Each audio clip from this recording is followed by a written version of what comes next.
Could you explain your decision to take part in the Peacewalk? Why you're doing this?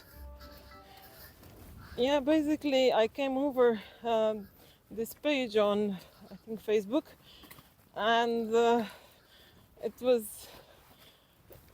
it just came in the right time, and then I looked it up and I saw it's gonna go from Ljubljana also, when I thought I want to be a part of this, not only walking but also helping to organize. And I dedicated like 10 days in August to do it, but then I felt the urge, as the world is turning as it is, to do something now. And since I had a short holiday, I said I'm gonna go to Spain to walk for a week. And I'm glad I'm here, because I know at home I would be even more anxious and even more hopeless. Walking for peace is a way to channelize this, for me personally. So you do this more often, walking? I do walking almost on a daily basis. Yes, it's my, let's say, what do you call it? It is my sort of relaxation, and I feel that it clears my mind like not much else. Maybe dancing, but Dancing, yeah? yeah. Nice. And do you think that somehow you're from Slovenia? Yeah. You've experienced war, probably? Oh, I've experienced the 10-day war when we declared independence, when we had to go to the shelter and the airplanes broke the sound wall. I was 11 at the time, and I know, like, the most frightening thing for me was I couldn't take my dog in the shelter, and I mean, obviously I wanted to be in the shelter, so this was kind of a moment that I remember, but of course this is nothing compared to the hardships that people from other Yugoslav republics have experienced. For instance, in Sarajevo, I felt that the situation wasn't so helpless. I mean, a lot of people still could go out of the country, and I remember that it was a constant debate how to help the refugees, how to school the Bosnian refugees, and people were getting involved, and this was a kind of a outlet for this stagnant energy where you think you can't do much, but actually you could do a lot. I thought also, when I went to help at the border 2015, everything was much more regulated and organized. You mean people on the move crossing the Balkan? Yeah, when people were coming from Syria. Yeah. I went to help 2-3 times voluntarily, and then I saw everything is much more structured, but actually this human momentum lost itself. Then later on I had an Afghani friend living with me who came as an illegal migrant and then got asylum and eventually the citizenship. So I learned about his personal story, and then connecting with the stories of my grandparents and my family that lived in the time of the Second World War, when they were exiled to Serbia. Just the ordinary people took them in, and they were housed by them, and it was not really any type of structure. And I often say we just would need a little push to get the people more involved, because when they just see this on TV, they think, oh, this is unknown and foreign, and yeah. But actually, when they get to know people up close, they see they are the same as them. They have hopes, they have dreams, and it just so happens they were caught in a country where there was no other option than to flee. So, talking about peace, do you think this could be a solution? Connecting people, bringing people together, could it bring peace somehow? I think actually this is the only way it's sort of to diminish this myth of there are outsiders are coming to get our resources and that they all are Islamic terrorists. Because once you have a meal with them, you lose this feeling that it's the other. The other. Yeah.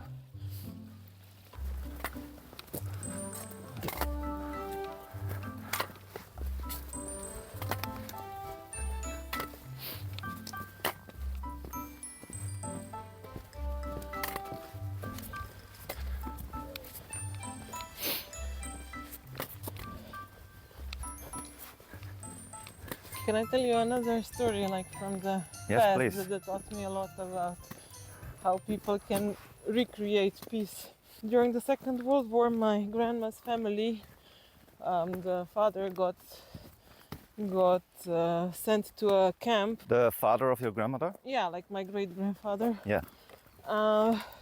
Because he was helping the partisans, Okay. and he was there for at least I think half a year. Basically, came out starved.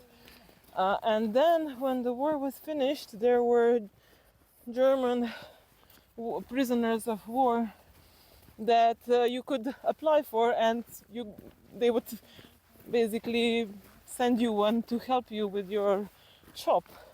And as he had a watchmaker's shop, my great-grandfather went there and met this German guy who was there after the war, and he started working in his watchmaker's shop. Wow. What an exceptional project. Yeah, I mean, I tell the story because I think it's significant, because families became friends. His name was Ruf, and stayed with my grandma's family. And so this guy stayed, I think, more than half a year there with them, and they became friends. I mean, This is quite a choice and quite an impact on your family, right? it was an unlikely friendship, but somehow they found they both don't want war, and this guy was mobilized because everyone was mobilized. And the daughter of this guy turned 100 last year before she died, and I got to see her in 2018. Wow. Yeah, and we all called her Tante Loti, and in a way, I mean, I was wondering, like, what was it like for them, because she was living the war. How did they perceive this? I mean, that Hitler got the power by winning an election. He didn't just take the power over, and this was like more than 10 years from the Nuremberger laws to the escalation. It's Went democracy. along. Yeah, it was democracy. Yeah. I'm still in touch with the grandchild of this German prisoner, and Wow. recently I asked him if he can, because of course everyone from that age now is dead almost, if he can write it up, to have this story, which I think is exceptional. I mean, like, if you saw him on a battlefield, he would shoot you, but Exactly. when he is when he doesn't have this army clothes, Yeah. he's just a human. I mean, he just wants to live and of course return home, not to fight for somebody's appetite for power and territory. So I thought this should definitely be preserved, because this is how it is. I mean, okay, maybe now they do war with drones, but still, if you're standing face to face and you have the option to say, I don't want to be a soldier, I think Oh yes. 90% of people would say, fuck this, and just throw away the weapons. It's not in the human nature to to fight for access, for Yeah. appetite of somebody who wants to True, but subjugate. at the same time, Yeah. you do have to overcome some anger or some trauma or whatever is here towards your so-called enemy. It's not easy, but I think when it's done one-on-one, it gets easier. Are you in peace with yourself? I'm working on it. How do you do that? I wasn't aware, like our mind is constantly telling us some stories, and I figured, yeah, that I have many parts of myself which I'm ashamed of, which are like suppressed, where there is stuff I don't want to see, parts of me that are maybe envious, and until you're refusing to see them, you can't really reach, let's say, even a moderate level of peace, because you're constantly, like, parts of you are fighting each other. We all have some patterns of thought and action that we're not even aware of. I mean, I saw a lot in my life. I always attract the same kind of people, and then I go into this relationship and it's drama. It's like it's painful. I don't know how to get out of it, or how to make it bearable. So what kind of people are these?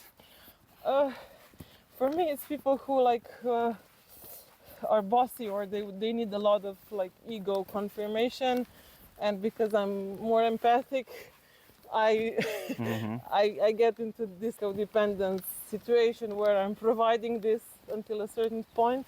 But yeah, also of course I have my dark sides where maybe I'm to an extent manipulative, or I want some situations to turn out a certain way. I mean, we all have all shades of gray in ourselves.